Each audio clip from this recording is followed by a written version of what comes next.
So, hello everybody, here I'm back. Long time no see. I'm still playing, well, I can't say that I have played much, but I'm still working on the Musket and Pike series, Nothing Gained But Glory. I'm still at Halmstad.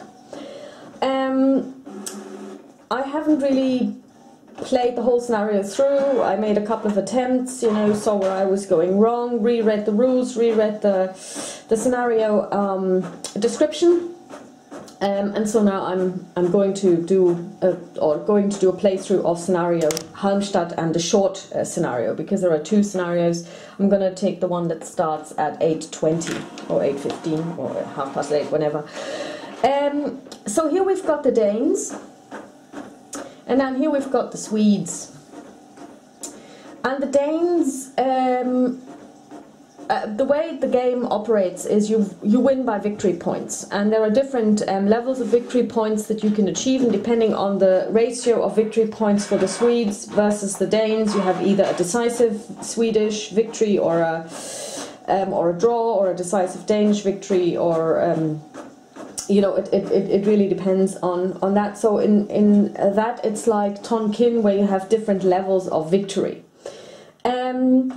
The Danes can get the most victory points by actually charging through the Swedes and retreating off map down here. So that's what would give them most victory points. Eliminating the Swedes, of course, would also make it possible for them to win. I don't know how likely it is that they will actually make it down here, but I'm going to try and play the game so that this is their strategy. For those of you who don't know the Musket and Pike series, I just want to point out a couple of things.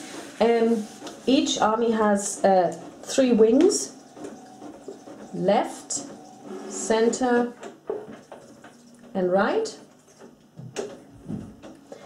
And each of these wings has a separate commander, and each of these wings, so up here we also have this, so this is the right wing, this is the left wing, and this is the central wing, and up here we have a wagon baggage train that is also accompanied by some light infantry.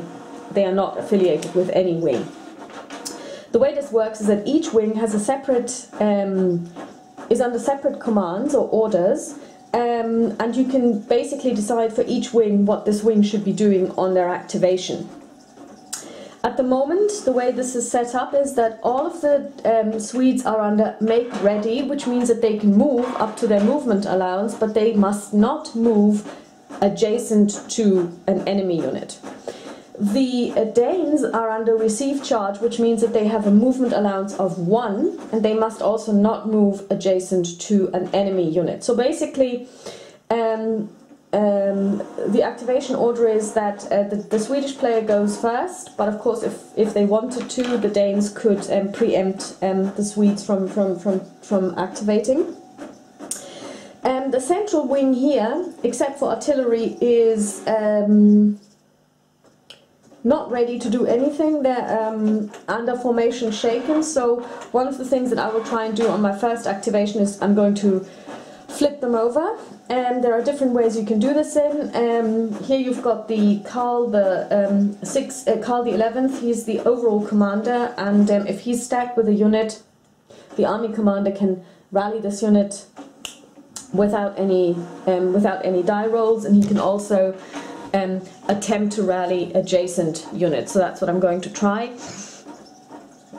And for the other units, I'm just going to try and find a way to position them in such a way that they can attack these guys on their next, or can attack them. So unless I change the orders for the Swedes in this activation, they will not be able to attack except using their artillery.